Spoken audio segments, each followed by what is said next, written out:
Two Travel Dads podcast. Here we share our favorite destinations, travel tips, ideas for saving money, and all kinds of stories from our adventures. Be sure to check out show notes at twotraveldads.com/podcast-episodes. Hey, welcome back to Two Travel Dads podcast. I'm Rob. I'm Chris. And today we've got another episode of chatting about our favorite Pacific Northwest city besides Seattle, which is Victoria, BC. So first we want to tell you got to listen to our other episodes as well because we got a lot to share. It's a really cool city to visit. It's on the southern tip of Vancouver Island. Lots of different ways to get there. So whether you're in Vancouver or someplace else or Seattle, our house, whatever. Check out that episode all about transportation. We've got an episode about things to do. We've got an episode of what the kids love. And then this one, we are talking all about our favorite hotels. So we're not just going through a list of hotels. These are hotels that we have stayed at and genuinely like. Mm-hmm. So, yeah, good times. So let's start with hotels. Our most recent stay was just here in December. I guess it's January now, isn't it? Mm-hmm. Yeah. It's 2020. It's 2020. I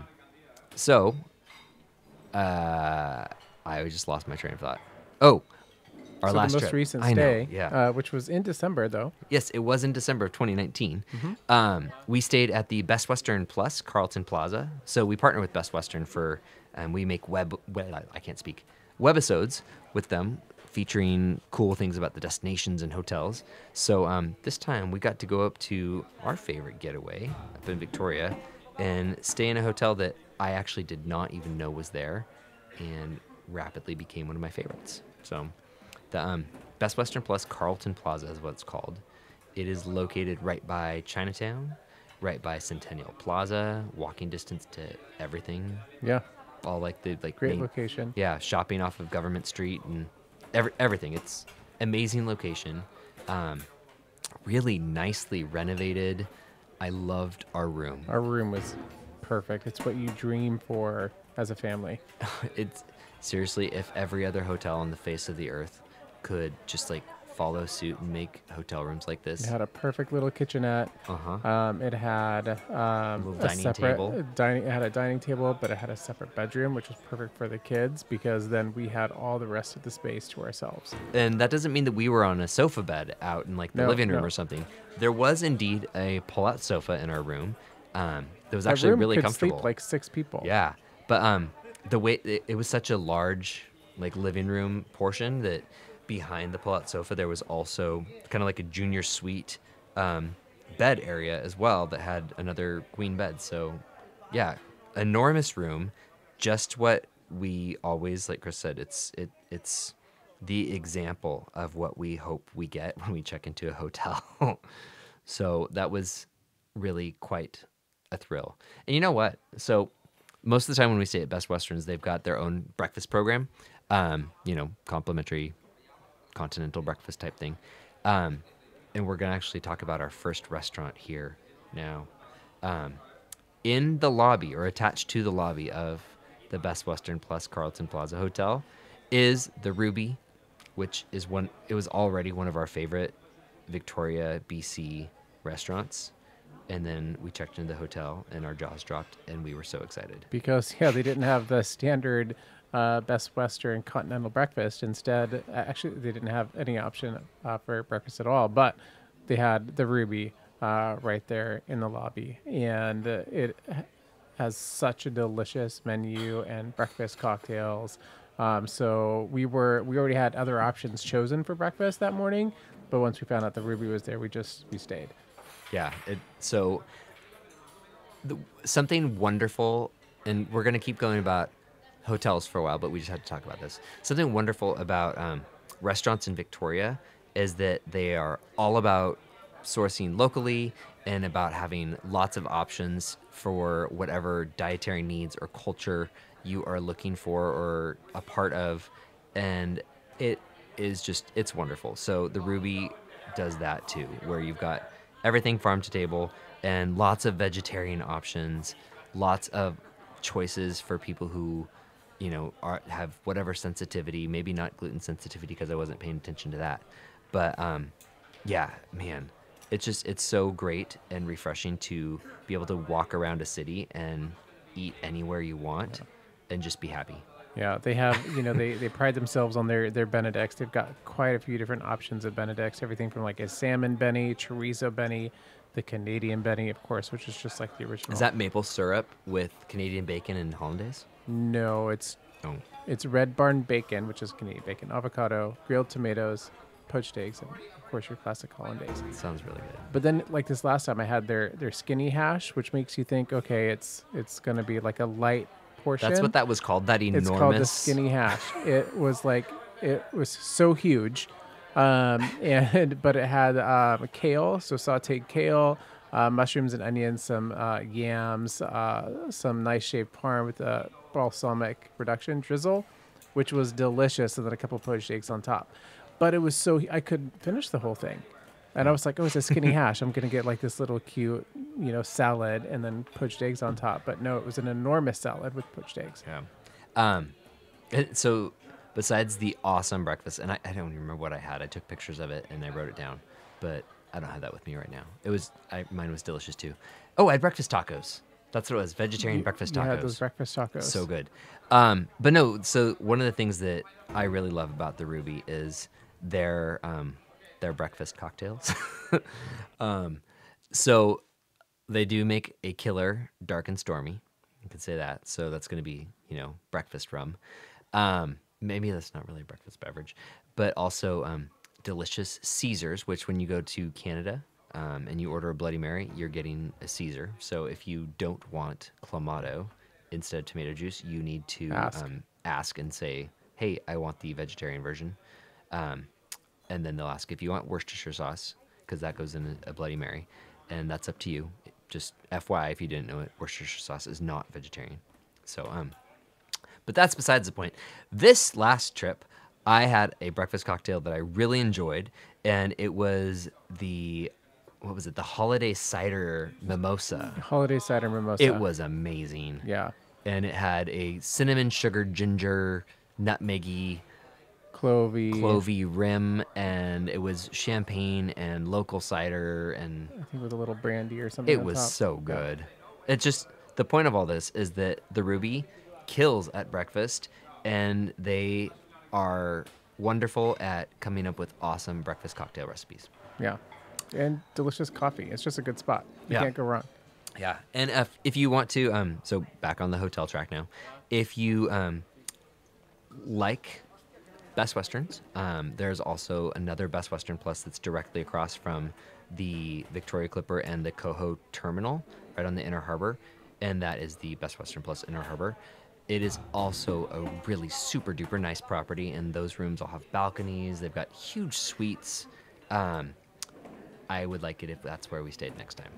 So, anyways, an awesome outdoor pool that is open seasonally, which that's something that we value as a family, is having a pool.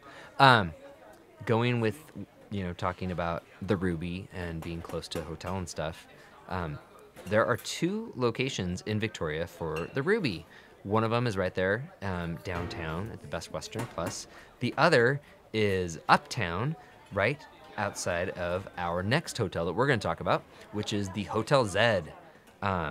Chris found this hotel when we did our first trip up to Victoria without Oliver. So it was our first trip away, not taking him with us before Elliot was ever born. Coolest hotel ever. Oh my gosh, it was Love it. like an old motel that they renovated and turned into really cool, unique rooms that were so vintage with the like little kitchenette things that were still inside. Like I think it was that's still like avocado green, like a little stove cooktop. But cute vintage retro rooms. The the entry area and stuff of the hotel, you could type like letters to people on old school typewriters. They had record players in the back, lots of fun games. They really worked the mod angle. They really so did. It's cool. so cool. They also have a retro Volkswagen bus that they'll use to taxi you around town. Yeah. And they also have bikes for free Yeah. that you can check out. Yeah. That's So how we rode up on the Galloping Goose Trail. yeah, they've got they look like, kind of like beach bikes, but they're actually bikes with gears. Yeah. Thank goodness. And they've got helmets and everything for guests, and you just check them out and you can ride all over. It's a really, really cool feature. Something that so we were talking about with the Best Western Plus how the room was enormous. Something to consider whenever you're looking at hotels anywhere. If you see something that looks like a really kind of chic, cool motel type thing, remember that a lot of those did used to be apartments or like long term Like extended stay yeah, motels. yeah, back in the day. So you can actually find some pretty good sized rooms in places like that. So I was thinking back to I was at the RSVP Motel in Bozeman, Montana, which was the same sort of thing where it was an old motel that they turned into something super cool.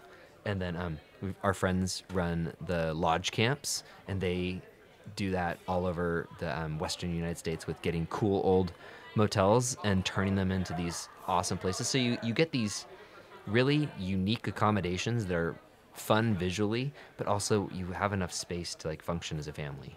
So Yeah. that's actually a really great tip, is to try and find something that is a fun old motel that's been renovated to get the best space and best experience. Yeah. And they had a great pool with a water slide. Oh, I totally forgot about that. Yeah, Hotel Z has that Yeah. indoor-outdoor pool water slide. Yeah. That's a bonus. It's a really, I remember it being having really sharp corners and being really fast. It was great. Yeah, good times. And they had the Ruby right next door. And the Ruby is right there. That was our Yeah. first Ruby experience. And yeah, so always want to go back there for breakfast. Yeah. Good job, guys. Victoria really kills it. Next place to stay. I think we should save the best for last. So let's talk about the Delta Ocean Point Resort next. It is also located right on the Inner Harbor. It's across the Blue Bridge, which when you're looking at the bridges during the day, the Blue Bridge is actually white. But it's across the Blue Bridge, and then at night it's blue. So that is directly across from Chinatown and that part of the downtown core. And also it has its own harbor ferry dock. Yeah, and that's where we saw the harbor ferries doing their synchronized ballet dance. Yeah. Right? It was from that bridge. Yeah, there, and then we saw it again when we were At our boarding the hotel. ferry. Oh, Right? yeah, but yeah. So, anyways, the Delta Ocean Point Resort is pretty cool. They've got lots of dining options there on property. A really nice. It feels like you're outdoor, but it's an indoor pool, so it's nice and hot and steamy in the winter, which is great. The room size was pretty good too, with really big floor-to-ceiling windows, which was nice. Makes it, if you have a smaller room, makes it feel nice and big.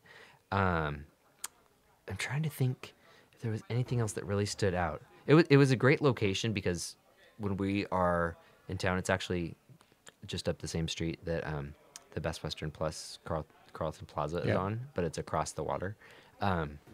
Whenever we are in Victoria, we tend to hang out in that neighborhood that's kind of right on the Just border do a of lot of Chinatown. walking. Yeah. Yeah, so for us, this was a really great location with lots of great outdoor space also. So I think that's what the kids really enjoyed. They had totem poles right there in the park that's a part of the hotel property.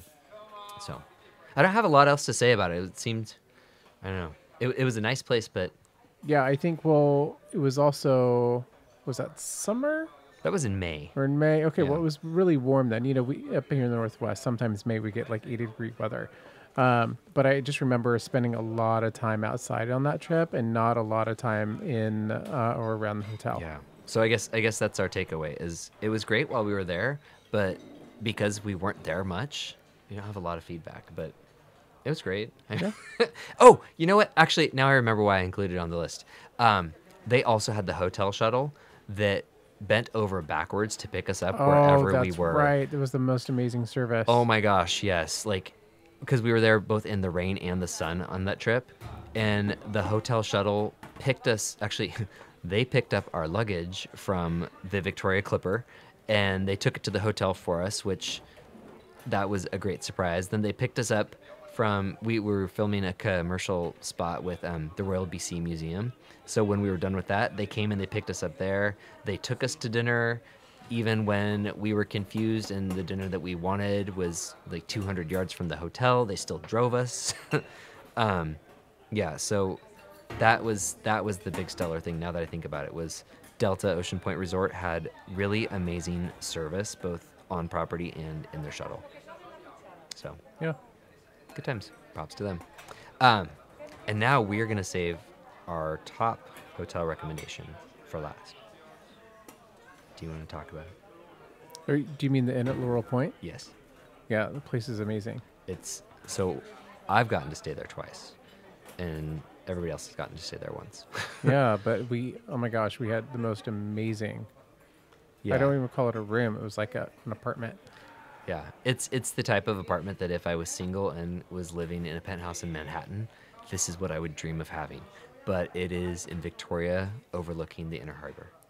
Beautiful views. We just had a huge outdoor deck space that we could enjoy. We could have thrown parties out there. Could have thrown parties there. Yeah. But super great accommodations. I mean, they're just so beautiful. The finishes, the fixtures, the furniture. I mean, it's just absolutely gorgeous hotel. That's also while they're going through renovation. Yeah, even in full reno mode, we had a seamless stay, and it was just absolutely wonderful. Yeah, we didn't eat there. No, because the restaurant was under That's right. renovation. The restaurant was under renovation, but they have the most amazing customer service I've ever experienced at a hotel. Yeah. So It's like they're kind of psychic and know what you need it before you do. and they also will pick you up. Mm-hmm. Which, yay! I love that about Victoria is all the hotel shuttles. Yeah, no, I absolutely love the Inn at Laurel Point. They've got kid-sized bathrobes. They have adult-sized bathrobes. They have a beautiful indoor pool that actually has art around the pool. The art collection that is on every floor of the hotel, and even in like the most random hallways and stairwells, they've got everything from Japanese Canadian art to some wonderful antique pieces, tons of First Nations art that it's all over the hotel, and it's there specifically for hotel guests to enjoy. So don't go poking around the hotel. It's a real bonus to getting to stay there. Location. I mean, you get off the let's say you take the Coho Blackball ferry over, you get off and you just take a right and walk down, and you're there. Yeah, it's because that's where we sent my parents. Yeah, it's in an absolutely beautiful spot. All of the rooms except for like one stack of rooms on one wing of the hotel are on the water side, so everybody has a view. The structure of the hotel is steeped up, so even the lowest floor has an unobstructed view. Every room has a balcony. The first time I stayed there, it was like a junior suite that had a bed and then also a pull-out, and still had a huge living room space as well as the outdoor deck space. So having stayed in a couple different room types, it's just, I love it, and I'm wowed each time. So, and there's links to all of these hotels in the podcast show notes so that you can check them out, so that you can book them through our site. You know, we are affiliates with lots of hotels, so whenever you book something through us, that sends a little commission our way at no cost to you. So just a little bonus to throw that out there. I'm kind of debating on whether or not we should keep on going and talk about all the different restaurants that we want to talk about right now, or if that should be a separate episode. I think you want that to be a separate episode.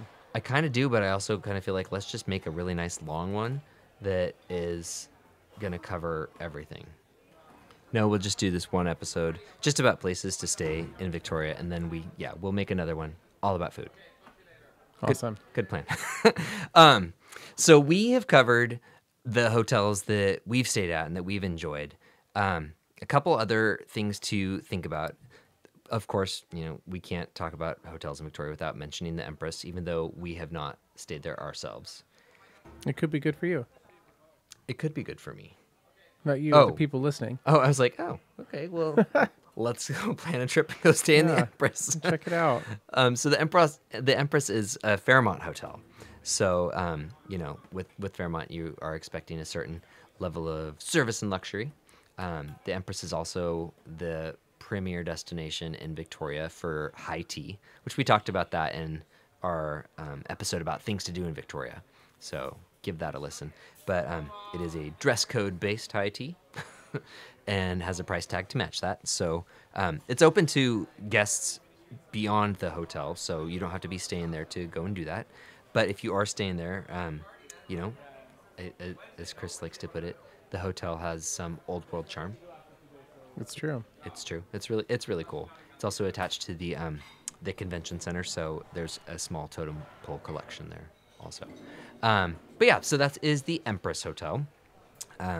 Give that a look see and see if that is something that fits for you. They also tend to partner with Clipper Vacations, so sometimes you can actually get a pretty sweet deal to stay at the Empress if you book it alongside your Clipper vacation, which I've got a link for that in the show notes also.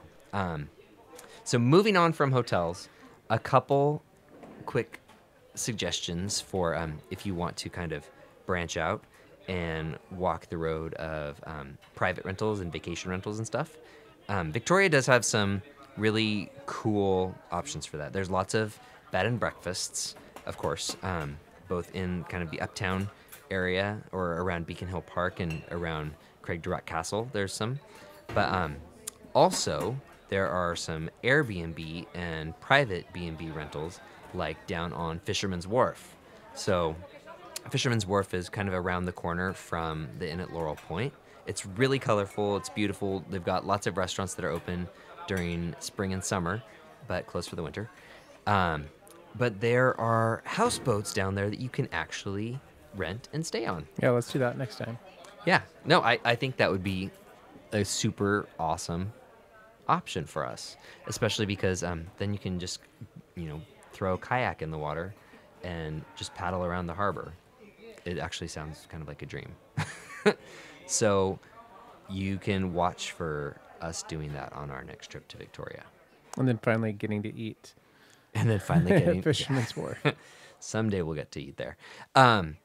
But if you are looking to do that sort of stay and it isn't available or it's booked up or closed for the season or something like that, there are lots and lots of private either HomeAway rentals or Airbnb rentals all around the main like downtown core of Victoria. If you are over in the Fisherman's Wharf area, there's a lot of condo rentals. So if you jump on HomeAway and you start, looking for different rentals in Victoria, you're going to find a ton of them in some of those waterfront condo buildings. So that is also a good option if you want more like private space, or if you're going to be there for longer. So take a peek at that. Airbnb has a very similar setup with the condos, but then also there's a lot of kind of, what do they call that? Shared space, shared living space. Maybe. I don't remember, but I did that down in Los Angeles. I booked an Airbnb that was like shared quarters kind of. Oh, And it's like you get a room in a place. yeah, it was. No, we actually did that for my dad too in San Diego. Oh, that that's was right. no bueno. So with Victoria, when you search on Airbnb, you'll actually see there are a lot of options like that. So just be cautious and read through all the descriptions There you go. of the different properties that are available, and it's I think completely appropriate to email or message the hosts to get really good clarification about the accommodations and what the staying situation is going to be like. So just word of warning from experience, just because I do know what the inventory up in Victoria is like. There are a lot of those shared spaces. Interesting. So yeah, it's worth calling out. Oh, for sure. I made my mistake and it was awkward. I did not like it. So, so that wraps up our chit chat about hotels and both interesting and available accommodations in Victoria, BC. Be sure to check out our other episodes regarding the best things to do in Victoria, how to get to Victoria, all the great places to eat in Victoria, and then, of course, the kids telling everything that they love. So, Yeah, well, I just have to share just before we wrap up, because I wanted to go back and look at the Hotel Zed again. yeah. And so you're talking about unique places to stay and accommodations. They now have the Zed Stream. So they took all of the awesomeness an of Airstream? Hotel Zed and crafted it into a funky private sanctuary in a completely retrofitted vintage Airstream trailer. So something else to try. I think maybe for us next time. It has an outdoor deck, a queen bed, a couch that converts into a double bed. It's got a couple TVs, your mini fridge, stand-up shower. This sounds amazing. It's like glamping in Victoria, like proper. It even has a retro alarm clock. Oh my gosh. Okay. Yeah. I'll be sure to link that in the show Oh show yeah, notes we're because staying there next time. oh my. So next time apparently we're staying at the Empress. We're staying in. That would be number 3 on my list. Okay. Well. So, but now we have this like little bucket list going. We're gonna stay in the Zed Stream. We're gonna stay down on Fisherman's Wharf, and we're gonna stay in an awesome room at the Empress. So, There we go. watch for all those blog posts in the future. Good times. 2020 is gonna see us in Victoria a lot, I think. So, all right. Well, that's it for now. Be sure to tune in later.